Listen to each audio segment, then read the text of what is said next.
The Grand Showdown is here, and let me tell you, watching these decks battle it out on the grand scale has been absolutely amazing to watch.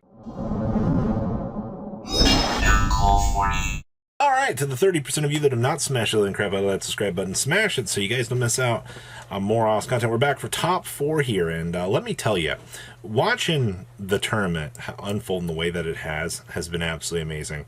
We have Sky Striker versus Kashtira here. So we're going to go ahead and activate Forceful Sentry. Hey, we can take away our opponent's very good Droll and Lockbird. There goes the Droll and Lockbird. Alright, we'll go ahead and activate Pot of Greed. Oh, we drew Talents. Talents away into the Kagari. Get back our linkage. Shizuku on end phase. Grab Engage. And pass. So our opponent actually draws a Maxi. So they're on Parios, Fenrir, Kashtira, Scareclaw, and Unicorn. This is like literally the gas. Alright, so as long as we can kind of control our opponent here, we should be good to go. Alright, we'll go ahead and Maxi. There comes the Unicorn. We're going to Ash it. Alright, we lose our Kaina. Interesting choice. There's the Parios. Alright, Scareclaw on down for the Banish. I'm going to go ahead and manually make a Black Luster Soldier. Now, you can make an argument here that they should have probably banished the Access Code Talker away from them here, because that might have put them in a much better position. Linkage on into the Kagari. Grab back our linkage. Alright, we lose our monster, which is fine, but no real big issue here. Alright, we get the effect. We'll go ahead and engage. So it's now 4,500. Alright, so now we got to start climbing on up here in order to play the game. Graceful Charity. Ooh, look, we drew good cards. Pot of Greed. Engage into the Rose. Oh, we're getting places here. Go ahead and Shark Cannon. They're going to Chain the Sea. We're going to Ash. We get double monster. There's the good card. There's the Rose. We're going to go ahead and make the Dahark into the Selene with the sub Kagari to grab back and engage. That's interesting. And then there's the Access Code Talker. So this is where I mentioned the previous play here. Maybe if you'd banish the Access Code Talker when you made that. Yeah, so I just kind of wanted to point that out there, that you could make an argument for the cleanup for that game was, yeah, something that you really should have considered, was taking away your opponent's Access Code Talker would have actually pretty much wrapped up the game for that Black Luster Soldier, and you would have been able to continue to pressure your opponent in a very good game. Alright, now Kashtira is going to go ahead and grab the Birth off the Unicorn. My favorite part of the game. I'm actually surprised I left the taskings in. Alright, go ahead and Fenrir it on up. Birth on down to grab back our friend. Grab the Scareclaw Kashtira. I'm going to go ahead and make the Shangri-La up here. There's the extension. Go ahead and trigger the Big Bang. Alright, and then we're going to make the Diabolsis. We're going to rip away a Kagari. Shangri-La on the stack up. And now begins what we all love. Alright, locking those zones. So what's hilarious about this game is the Raigekis are coming down. These Raigekis are going to start cleaning up aisle 9. Alright, so down comes the Raigeki. Alright, go ahead. Oh no, we lost the zone. Alright, Pot of Greed, secondary Raigeki. Now it's engage time. Go ahead, engage into the Pot of Greed, into the Graceful Charity. Graceful Charity, discard the bad cards. Graceful Charity, continue it on up. Engage into the Widow Anchor. Maxi on the top deck, Shark Cannon on up. On the chain, Ash Blossom. We're going to go into the Hulk, into the Effect Failure, into the Selene, into the Kagari. Grab back the Shark Cannon. Go ahead and smash off of the Birth after our opponent takes some pretty big damage. Linkage on into the Hayate. Our opponent is now left with just 1,200 life. Shizuku on into the ad, grab a Widow Anchor. And then our opponent drew Graceful Charity. Chain the Maxi, alright, to the beginning of turn.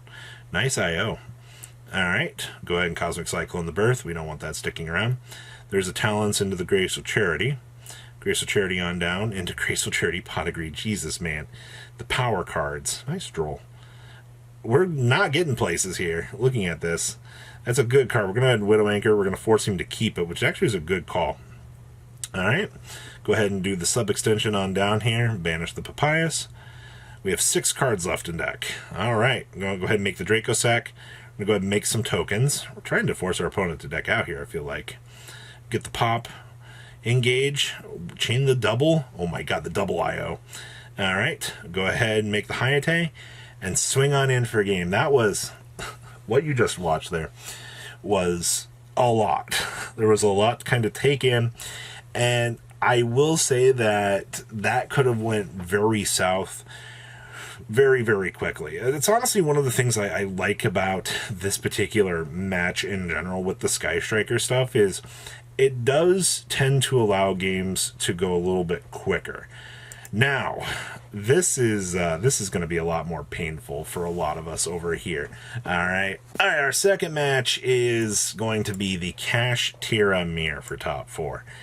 And let me tell you, watching this matchup is very, very interesting. There's a lot of things that can go wrong very quickly. And you're going to see little tech choices like the Sangan here that are actually going to matter. This particular build actually focused on like Delinquent Duo. I did a lot more of the hand ripping aspects that you don't really tend to see a lot of players really caring about at the end of the day. So we're going to go ahead and Pot of Greed, chain the shifter. That's very interesting. Thank you. All right. Go ahead and Scare Claw. All right. There's the Rise Heart. Oh, no, we lose 3. Grab our own Rise Heart. We're going to go ahead and make Diabolsis. Now we lose our Big Eye. All right. Sure. And then we droll for turn. Delinquent Duo. All right. Interesting. Pot of Greed. All right. Now we're just going to break this board. We lose our Fenrir. That's fine. Sangan on into the... So this is why, actually, you play the Donner Dagger for Hire here. Because in situations like this where you need to break your opponent's board... Donner was just able to go ahead and clear off into a game state here where you were able to kind of capitalize. Now we go ahead, bring down the Unicorn, and that's all she wrote. Very, very quick turnaround here. Now, do keep in mind here that this is where like the board breakers and things are going to come into play. You're going to see like, once again, Delinquent Duo here is such a stupid good card. All right, draw standby main phase. We're going to go ahead and activate the Forceful Century here. All right, go ahead, take away one of our opponent's good cards. All right, they go ahead and they lose that Unicorn. We're going to go ahead and Confiscation away the Graceful Charity. Considering the game state that we're in right now, yeah, our opponent has Delinquent Duo, but like they just drew another bad card for turn. Delinquent Duo is going to go ahead and, I mean, if they hit not the Birth, okay, sure, we lose the Victory Dragon. That's fine. We go ahead and discard that because now we can revive this. Like, this is now free. We drew the Vanity's Emptiness. Very interesting. So we're going to go ahead and bring back this. Now, this is actually very scary because this thing can start attacking, start making some major differences in terms of numbers. And we're going to go ahead and set the Emptiness. So our opponent has to set the Droll. Oh, no. Pot of Greed off of the top. Wow. Pot of Greed allows us to draw 2 cards into some bricks. Nice. Well, I mean, hey, we get to go ahead and get another free board swing on in here. I mean, no real reason not to, right? We're sitting on the Vanity's Emptiness. We just got to decide if it's worth it. Forceful Century. Sure, go ahead and take your pick. Chain the Droll. Excuse me, chain the Maxi. Sure. All right, into the Graceful Charity. I'm disgusted now. Because he activated that Max C, he gave our talents live fuel to be able to go. So now we're off to the races. Nice evenly. All right, go ahead and banish those. Graceful Charity secondary. Ooh, discard that. We got the Unicorn. We'll go ahead and evenly our opponent here. So now we've actually opened up the game state to this. All right, down comes the Unicorn. Go ahead and grab the Birth. Nice bricks. nice other brick here. All right, we just draw pass. There's the Emptiness for the chain. Unicorn for the extra deck rip. Forceful Century. This has just been like brick central. The fact that both of these duelists, all these hand rippers, have not had the chance to really do anything. Oh, wow. So that's what happens when I feel like both Kashtira players open up not very optimal. And there's not really much you can do about it in a game state like this, because since we're playing unlimited format here, you're forced to play cards that have to kind of slow down the pace. And I mean, like, you could tell the amount of hand ripping that was happening in these games, pressuring your opponent to make more than suboptimal plays, especially when, you start pressuring your opponent in a way that, like, oh, you're seeing all these draws and things, but when you're seeing like these power monsters that can kind of grind against each other, it's less so than anything. Also, you see how crazy Birth is in this matchup, right? So maybe you'd have the thought of maybe we're playing too many counter cards at the end of the day, sure, but when there's so much toxicity in this format, like, you're kind of forced to play Droll because of Exodia FTK that can just steal the game from you. So a lot to really consider here, but those are some of my real big thoughts out of this. So please leave a comment down below, tell me what you guys think. I hope you guys enjoyed, and I'll see your beautiful faces back here later in the day, guys. Peace.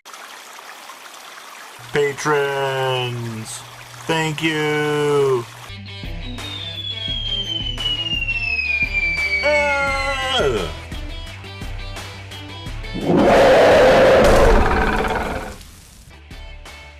Thank you so much for watching. Check out these other videos.